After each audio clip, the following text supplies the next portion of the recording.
Hey y'all, Dr. Grossman here. We are going to continue our discussion of equilibrium calculations. This video will mark the very last approach we're going to use to equilibrium. And unfortunately, it's also the mathematically most intensive. Okay, and that's because it's going to rely on using the quadratic equation. Okay, so hopefully you are comfortable using the quadratic equation. I've asked you to review that in the previous activity, so hopefully you're reasonably comfortable with it, but we're just going to apply it to some equilibrium calculations. Here I have given you a sample reaction. So the idea is we have the decomposition of methane to give us solid carbon and gaseous hydrogen, and we're given the equilibrium constant. Things we're told. We have 1 atmosphere of methane that's allowed to decompose. And our task is to determine the total pressure at equilibrium. And remember, the total pressure is, in this case, going to be equal to the pressure of methane plus the pressure of hydrogen. So if we are able to figure out these two values, then we can calculate the total pressure. Okay? We know initial information. We are interested in equilibrium information. So whenever this happens to be the case, we want to set up an ice table.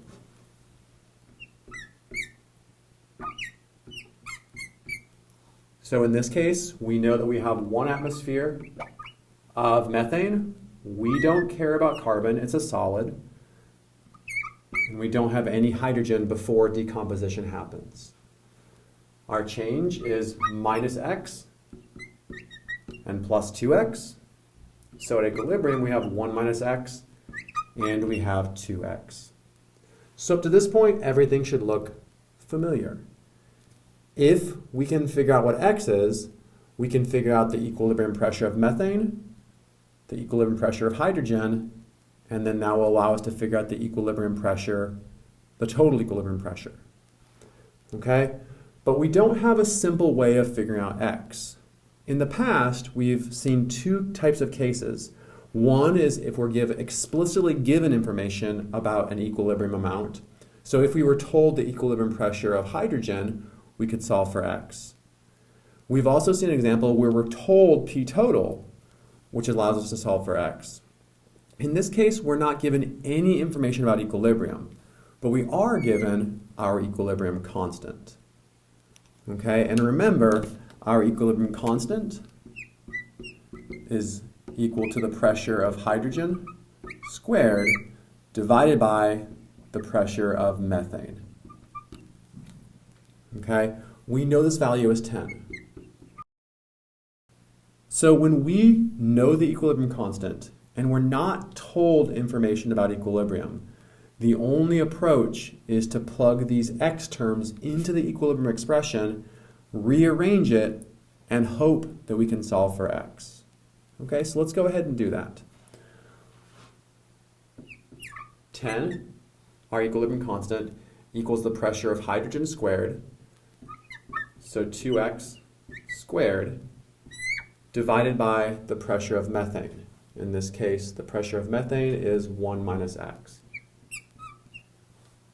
Okay, so the good news is we only have one variable. The bad news is that that variable is going to end up resulting in a quadratic equation, in a binomial expression. So let's go ahead and rearrange this. Okay, so I'm going to take the bottom, multiply both sides by it. I end up with 10 times 1 minus x equals 2x squared. This is 10 minus 10x equals 4x squared. I can rearrange this. 0 equals 4x squared plus 10x minus 10. Okay, so I hope that algebra is something you can do reasonably quickly. But what we've ended up with is a binomial expression that we can use the quadratic equation to solve for 2 values of x.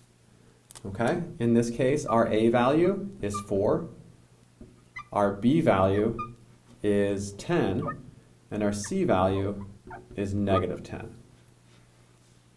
We know the quadratic equation, negative b plus or minus the square root of b squared minus 4 times a times c all over 2a. Okay?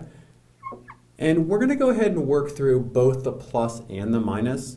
But one thing I want to point out to you here is that oftentimes if you stop and think, then you don't necessarily have to do both solutions.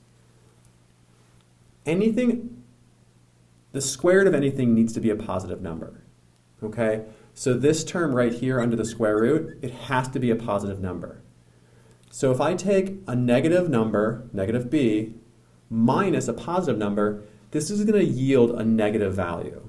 And that's actually not okay, because if you take 2 times a negative value for x, that's going to give you a negative concentration, a negative pressure for hydrogen. That's not okay. Physically, we cannot have negative concentrations or negative pressures. So doing the minus term here is not going to be a valid approach. But we'll go ahead and do it just for the sake of seeing how that works out. Okay? So let's go ahead and substitute values into our quadratic expression, ultimately solving for 2 different values of x. Our b is 10. Negative 10 plus or minus the square root of 10 squared minus 4 times my a value is 4, my c value is negative 10, all over 2 times 4. So I have negative 10 plus or minus the square root of 100 plus 160 all over 8. Simplifying further, negative 10 plus or minus the square root of 260 all over 8. At this point, you'll use your calculator. The square root of 260 is 16.124. So we have negative 10 plus or minus 16.124 all over 8.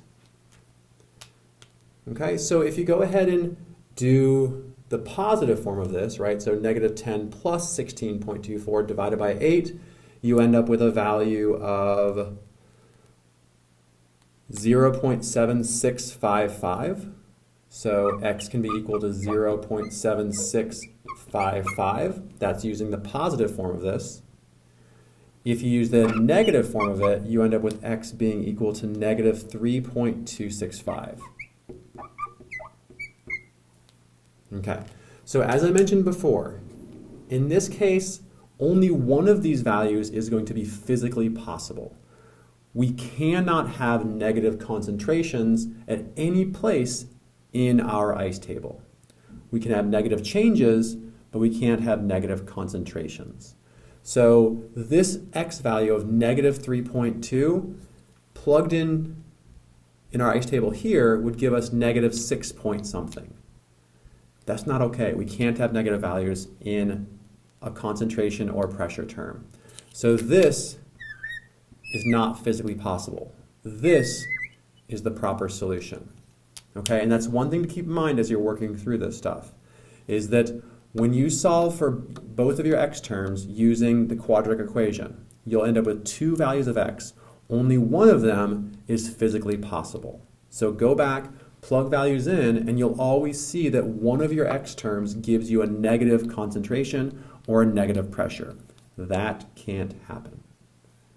Okay, so we do know that x is 0.7655. So we can figure out the equilibrium pressure of hydrogen is 2 times 0.7655, which is 1.53 atmospheres.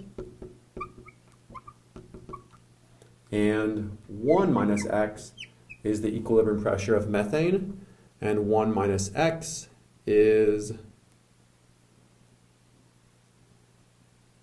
0.2345.